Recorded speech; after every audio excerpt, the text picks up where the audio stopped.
Gutesa siguro, alam ni Yuse kung nasan si Gutesa. Bakit mo naman sa akin ibibintang? Baka kayo may alam. Total, kayo hindi ko naman alam yata may kakilala dyan. Hindi, ikaw ang nasa gobyerno eh. Pero teka lang, sino ba nag-present sa kanila? Yung mga Hindi kaalyado ko alam nyo kung yung sino nag-present sa nag-present. kanila. Please do not accuse Hindi kami me. nag-present dyan. Baka kaalyado nyo nag-present dyan. Hindi. Ayan ang propaganda. Biro mo ang assertion mo, ako kasama. Eh, ba't mo Excuse hinahanap me. sa akin? Baka alam mo. Alam mo, pag ikaw ang estado, Okay. never mind. Well, let's I respect this show. I do not want to go to the gutter. So, don't start kasi.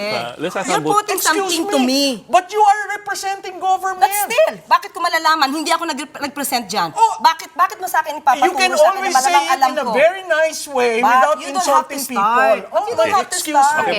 Excuse me. Ano You don't have to start. Ganito po. Let's ask na lang each one. Do we have any information from either end? Any information from either end of where he is? And No, I don't know. There was someone who told me that he is in the custody of government, agencies of government, including the family. including the family. Including the family. So, do I know for certain? No. It was relayed to me. Am I part of the scheme that some people would say I am part? I am not.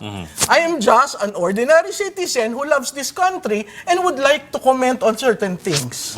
Tinanong natin yan sa Marines eh. At sinabi nila na wala sa kustodiya nila, walang nakakaalam. Siguro ang dapat And si na Mike natin tanong Defensor si din Mike ano. Defensor. No, we already asked Mike Oo, Defensor. oo, We asked